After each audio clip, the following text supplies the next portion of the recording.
when you start setting boundaries with people, it's the people who always took advantage of your lack of boundaries that punish you for putting up boundaries. And I know that's really cliche, I know we hear that like all the time. There's something about deriving a lesson from first principles that makes it resonate with you so much more than if you just kind of like heard it in passing. And I've kind of always known when I'm kind of like being taken advantage of, but previously I never had the impulse control to kind of like fight against that. It's kind of like putting poison in front of a starving child and expecting the child to kind of like not eat the poison. So anyway, I woke up a little bit before 7. I managed to get out of the house really fast and came into uni. I got into the gym for 9 a.m, which is a big win because I have not been going gym in the morning for a very long time, for those who've been watching. So it was nice to be in the gym at 9 a.m. I saw some regulars at 9 a.m. as well, rather than just the mixed crowd that go in at like 1 or 2. So it was nice to see Bogdad, and it was also nice to see Daniel.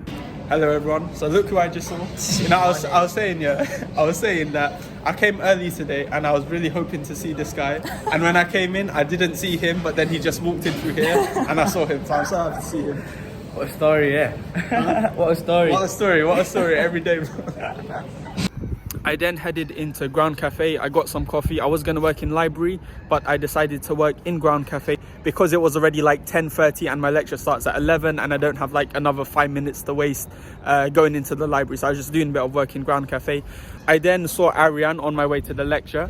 And well, someone's late. Well, no, you too, man. Yeah, I had an excuse. Yeah, I'll get lunch.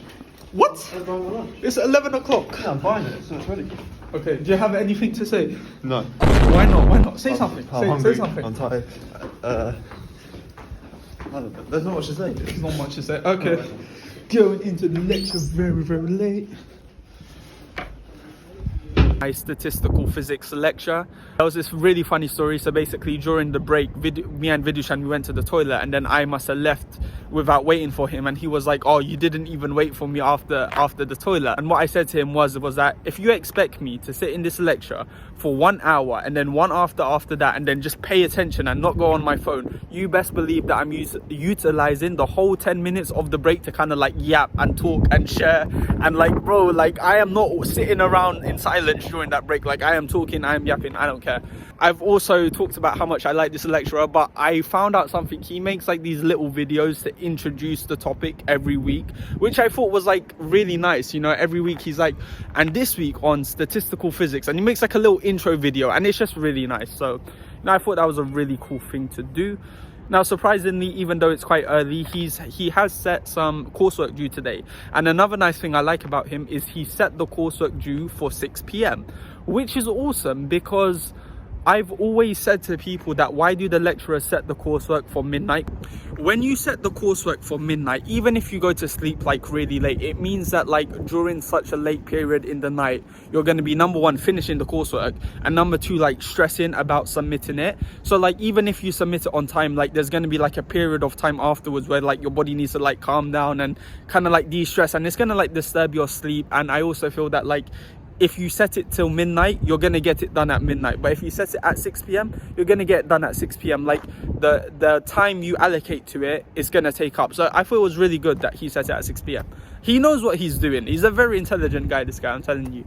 So understanding that the coursework is due very early, I went into the library to actually do that coursework. Now, I had done a bit previously on the weekend, and it was actually a decent coursework. Like it wasn't too hard at all. Like it wasn't like physical dynamics last year. Oh god, that was traumatic. Some men aren't looking for anything logical, like money. They can't be bought, bullied, reasoned, or negotiated with. Some men just want to watch the world burn. But yeah, it was a really simple coursework. So I was able to do it on Sunday a little bit, and I just kind of like finished it here. And I finished it, I didn't upload it, and then I was like, okay, I'm going home now.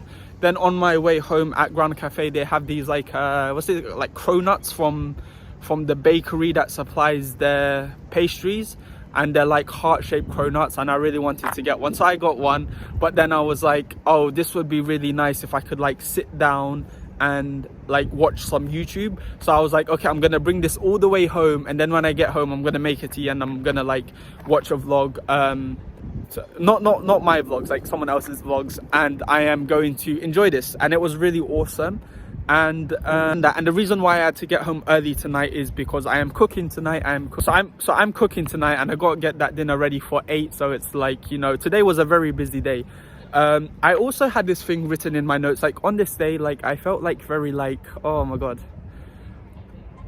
I felt a certain way, but I didn't want to entertain it because rationally I knew that this was kind of like the trauma speaking. This was kind of like the other, like I've kind of spoken about this before, like the kind of like other parts of me. And you know, I don't know on the say, man. Like I just felt that like I'll tell you what I feel, but I will kind of like rationalize it at the end. Like I kind of felt that like sometimes like I do so much work, I try so hard, like you don't understand, get into the gym, like preparing something to eat, and then get into the gym to 9, and then to after that to do work after that, and then go to your lecture, and then go do your coursework, and then like sometimes all of that, and then like, you know, to wake up the next day and do it again. Like sometimes it's so hard, and sometimes it's like you feel that like nobody sees it. You feel like you're putting in so much work, and you just want like someone to see it. And sometimes like it's hard because you don't feel seen. But I know that's just like the trauma. I know that is just the trauma speaking.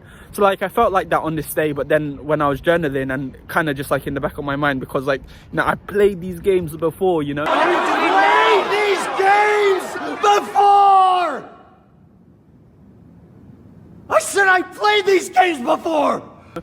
It's like I kind of know that like, okay, this is just a trauma. This is just, you know, you might think that like, I don't know, something might have set you off that like makes you feel like the person you were back then, and then that voice kind of takes over, and that voice has its own way of interpreting things, and that's the way it kind of interpret things. I don't know if I really want to entertain that kind of like thought process, but I did feel like that, and I did write that down. But then I was like, should I mention it, should I not? I thought it'd be nice to mention it anyway.